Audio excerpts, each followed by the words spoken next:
Grabe yung usapan sa House of Representative kanina, doon sa Committee on Justice, ano? Parang masya ka talaga eh, ano? Parang pelikula, ano? Parang pelikula na mayroong isang pamilya na matagal nang humahawak ng isang lungsod, no? Parang kumbaga pinagpapalit-palitan na nila yung posisyon nila eh. Kulang na lang yung aso nila, gawin nilang mayor, ano, no? Kasi itong pamilya Duterte, eh, yung Davao, eh, pinagpapalit-palit na ho nila yan. Kulang-kulang 4 na dekada na ho nilang hawak yan. Kulang-kulang 40 years na ho. Naku po. Eh sabi ko nga, pag dyan may nanalo na minsan na ibang tao na, magkakabulgaran kung ano na nangyari sa mga pondo ng Davao. Diyan na magkakaalamanan. Eh walang nabubulgar eh. Kasi, papalit Duterte. Papalit Duterte. Puro na lang Duterte. Eh may bagong umusbong ngayon, nakamag-anak nila eh. Magandang lalaki, anak ni Pulong, si Omar. Gwapo eh, no? Gwapo ni Omar, Omar Duterte, no? Harap korte ng pisngi eh. Gandang lalaki, parang pwedeng sumali ng That's My Boy eh. Buhok pa lang, talagang baksak na eh. Talagang ano eh, parang pang That's Entertainment eh, di ba? Ngayon ito mga kababayan, kumbaga nga sabi ko parang pelikula. Alam mo yung may isang pamilya sa isang lungsod, matagal nang hawak yung isang lugar.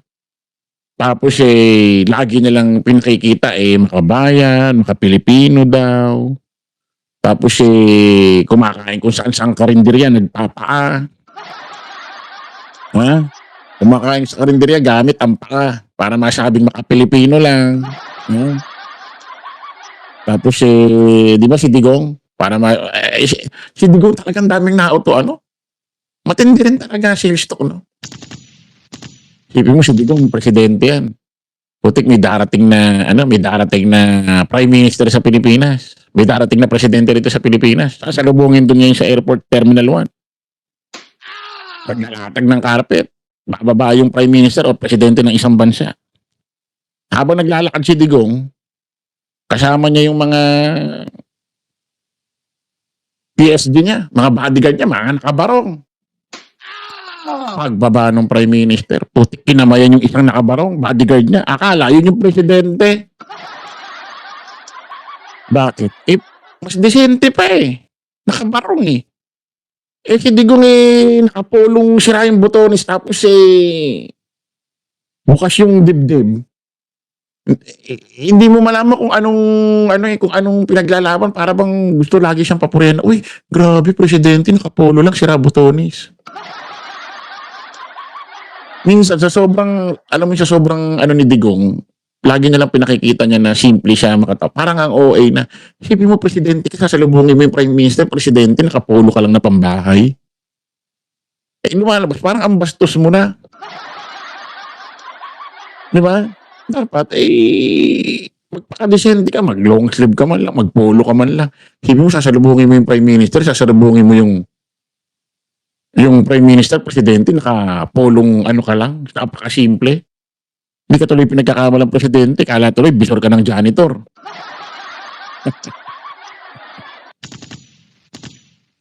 Tapos lagi niya pinagmamalaki. Pagka sa Malacanang kayo, kakainin nyo lang, galunggong. Yung naalala niyo yung presto. presto. Di ba? Ay, pag nakain na sa Malacanang kayo magre-reklamo. Anda lang dyan, kangkong, galunggong, bagong. Noong mga time naman bilib tayo. Puti, grabe. Puti, kakaibang presidente ito.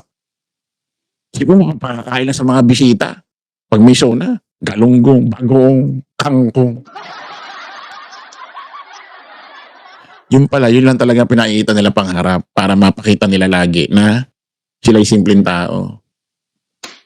Pero sa likod, napaka-big time. Napakamarang niyang buhay. Kita mo si BP Inday Sara Duterte. Ha? According sa Commission on Audit, umupa ng safe house. 4 days lang ang bill 1,000,000. Buti sana kung pera niya, pera ng taong bayan. Lumalabas 1,000,000, 4 na araw, lumalabas sa isang araw. Yung kwartong inarkila niya, 250K. Putik, akala mo, ano ka ba, anak ka ba ni Hulk Hogan? Anak ka ba ni Hulk Hogan at ba't ganyan ang inarkila mo? Yung kwarto. Sabi ng mga didisit, kasi ano ba't naman si Hulk Hogan ang kinumpara mo? Gusto ko Anong pakialam mo? Akala mo, anak ng mahal na hari. 4 days? 1,000,000? Pinost nyo ba yun? Pinaalam nyo ba yun sa taong bayan? Hindi. Kasi nga, malalaman yung lifestyle mo. Ang pinopost mo lang sa FB mo, yung kumakain ka ng kwek-kwek, kumakain ka ng fishball sa Baclaran, naka-duster ka lang. Ano yung mga pinopost mo? Yung mga dumadalaw ka ng patay. Ganyan. Pero yung mga mararangyang buhay na ginagawa ninyo, hindi nyo pinopost. Ganon. Tapos si Digong hihigado sa lumang bahay, magtatalakbo ng kulambo. Pipicturean ng aso niya, ang pangalan Bongo. Sabi ni Digong, Bongo, saan ka na? Ano nga nito? Picturean mo ko. Pag picture ni Bongo, post sa social media. Sabi ni Bongo, eto si Tatay Digong, pagod na pagod kakatrabaho sa Pilipinas. Pag uwi, eto lang ang hihigaan, folding bed, tapos nagkukulambo lang. Sabi naman ng mga didisit, grabe ka Tatay Digong, napakasimple mo.